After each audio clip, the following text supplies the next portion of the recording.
Hey everybody, how is it going? Now, weirdly, one of the most frequently asked questions is how do I film all of my videos? But first, I'm gonna mount this little thing into the rack there to create some sort of bike stand. These are really cool, the world's smallest bike rack. And if you notice, they've even got our team branding on, which I think is pretty sweet. Out of the box, I'm not sure how well that comes up on the camera, but it says quite clearly, Hornet Clug, St. Piran. So you meant to mount it up against the wall like it was in the picture on the front of the packet there. All right, here we go. Test that. But pretty happy with that. And I got a nice little workstation for when I clean my bike as well. So we try and run through things chronologically. My first video was filmed on my iPhone, which now sports a smashed screen. Then things progressed quite nicely from there. I bought myself a camera actually. That's the 360 camera, but we'll come to that in a minute because all of the non-360 stuff to start with was all filmed on this, the Gopro Hero 5. There was a lot of noise with this one, and that's because of the little plastic handle that I'm using underneath it, which is actually a GoPro float type thing, not that I ever go in the water. So I tried to deaden it with a little bit of bar tape, and that sort of worked, but it sort of didn't. First off, I'll show you how I mount everything on my bike, and I'm going to do that because I can attach a microphone to the camera that's in my hand, but I can't attach a microphone to the GoPro purely because the microphone accessory was extortionate. So we don't use that. Over here we've got loads of little bits which I use for different things. Every now and again I might use the chest harness or these little mounts. I don't really use these because, well, I don't really know where to stick them, to be honest, and I don't think using them would add anything to the videos. So they're surplus. They came in the box, like a box of accessories. Actually, it came with this box of accessories, which is my latest acquisition. So this is it's a 2 x 16 centimeter extension pole. And that mounts onto the front of my bike actually. I mount that on this K-edge mount which I've had for years. I used to attach my lights to it in the winter and it's really good. So you can ride quite comfortably like that for most of the ride. It doesn't get in the way, doesn't move around too much, doesn't alter the handling of the bike, but it gives a nice perspective. So when you're here, the camera, I don't understand the technology in these cameras still, but it zooms back out to a roughly here I would say, and it looks back at you. No idea how it's doing that, but it does. That's part of the trickery of the 360 lens that I use.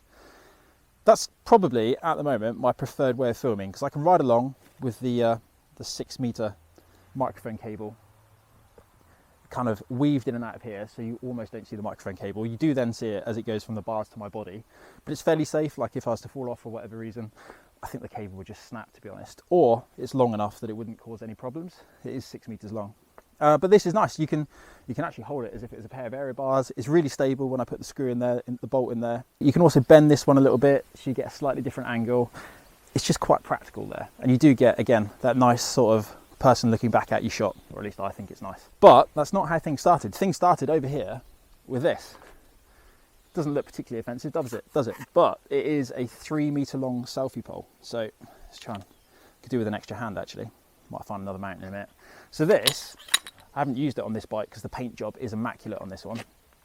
But originally I had it padded out to about there, so it wasn't quite touching the down tube, but it was parallel, and that would then run up there. You have to be really careful where you mounted it because the cable's up here. As soon as it upsets the handling, it's not worth doing, obviously. So, but you could ride quite happily for a few hours like that, no real problem. Just extend the pole out to roughly there. I'm going to try and mount that just there. This is a 3 meter selfie pole. You're not going to see that from over there, but I would never extend it that far on the bike. That's just silly. One of my favourite shots early on, which I haven't done for a little while actually, was to mount it sort of diagonally across the bars. So you get this sort of, this is the whole idea, is to have the idea that someone was riding along next to me. Obviously, haven't done that one for a little while because when you stick it there and you start to lean into the corners, maybe it's extended 1 meter or 1.5 meters. That's then getting quite low to the ground and oncoming traffic or into the hedgerow, depending on which side I tend to stick it. I think this is easily, by far and away, the best setup. Although, recently, this one, so this came in the little box of accessories that came with this, and actually mounting it here somewhere, let me show you how this is done. So this is actually really good because it sticks out just 32 centimeters to the side and then a little bit more with the camera. What's that, another 8 centimeters maybe? And again, gives that perspective that you're looking back. But the benefit of this one is, because it's on a swivel and on a hinge, you can actually run it in loads of different angles, so you can get nice clips of the wheels. They start to spin backwards at a certain speed because of the frame rate, which I think looks really cool. And again, you can have it a little bit higher, so you can not quite look over the hedgerows. I think that's one thing that I would like to explore a little bit more, is that the person watching the video gets to see what I see. Now, I know those 360 videos have got massive limitations as well, because unless they're watched in really high quality, you get this horrible stitch line, and actually it just looks really blurry. My internet connection, for example, here won't stream it in high enough quality to enjoy it. Here we go. Hello. Lost my train of thought there, distracted by dogs. I think eventually I get to a point where I'm finally achieving what I set out to achieve with those videos, which was, for years, ever since I started at GCN, for example, all I wanted to do was film these 360 rides so that the viewer could see where I was looking, see the obstacles up ahead, analyse the terrain, understand what I was looking at, why I was looking at it, why was it an issue, what potential issues it could cause, escape routes and all the rest of it. And it's actually really hard to ride downhill fast, think of those things, and to speak. I know I speak quickly, but I can't speak as fast as I can pedal a bike. So then it becomes a bit of a challenge for me. But it's good, I like a challenge, and things are slowly evolving.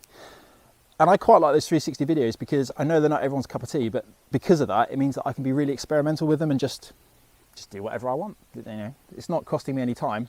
That's another big thing that actually, for me, the filming must not get in the way of a bike ride. That was the major issue that I had at my previous job, was that if I was making videos, you're not going for a bike ride. And that was, I think, the big misconception with that job is it looks like you get to ride a bike, but actually it's just make believe, it's pretend. And that really frustrated me because I'd look really forward to going for a ride, and then all this filming and all this scripted nonsense would get in the way. So I'm really pleased that I now get to ride my bike. If I don't make a video, doesn't matter, I can make up for lost time on another day. Golden rule, don't let filming get in the way of the bike ride. Let's show you some other positions. Oh yeah, duct tape or electric tape and zip ties are very useful. And if you're really careful with the zip ties, you can reuse them many times. So taping that to the bars is actually a really good place to do it. I'd love to be able to run it through there, a little bit lower down maybe, but I don't think that's going to quite work out in the way that I'd like it to. It's one of those things, trial and error is really good. Try loads of different places. I don't think there's anything to be gained by having the camera out behind me, because I think actually if I'm going to be talking, eye contact's quite important, which is why I tend not to wear the sunglasses too often when I'm in the videos. Right, let me show you that Insta 360 degree lens. So this thing is rather clever. So it's two 200 degree lenses, which means there's an overlap of 40 degrees. But because of that overlap, it means the computer algorithm can edit out the stitch line, which effectively looks like the camera is then floating in the middle of nowhere. It's not, it's on either of those poles or some other mounting bracket that I've either created or used. The only thing with the 360 lens is it sees everything all the time, there's no hiding from it, but also it likes a bit of dirt, and I'm not very good at remembering to take my cleaning cloth with me on every single ride. So the Insta 360, I'll show you it, I'll film it with the other camera in a minute, is modular. It means you take it apart, you put different lenses in it. At the moment it's got, I think they call it a 4K lens, and you just plug and play. It's really easy. The only downside is I have had so many problems with it. I'm not sure if it's because it's a new product or not, but Insta 360 have been pretty useless in helping with that as well. They wanted me to ship it back to Hong Kong, which would have meant I couldn't have filmed anything for weeks and weeks. So not that impressed with it, and at the moment I couldn't recommend it, although weirdly with the latest update it does seem to be that little bit more stable. Right, here we go. This is the Insta 360 without the 360 degree lens. Here's the 360 degree lens. So if I pop this down somewhere,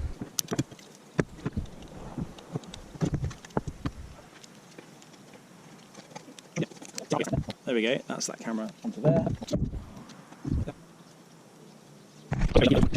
There we go, it's all mounted. It does take a few minutes, it is a bit of a faff, but that just comes back to the whole, I don't want the filming to ever get in the way of a bike ride. I want to enjoy riding my bike first and foremost. I think it's really good to have loads of different options, so sometimes I do run them both on the bike at the same time. It's rare, to be honest. I'd prefer just to have them in one place and maybe move them around, but actually with it out here, it's really not too much of a hassle. And you can use it as an aero bar, like I said before.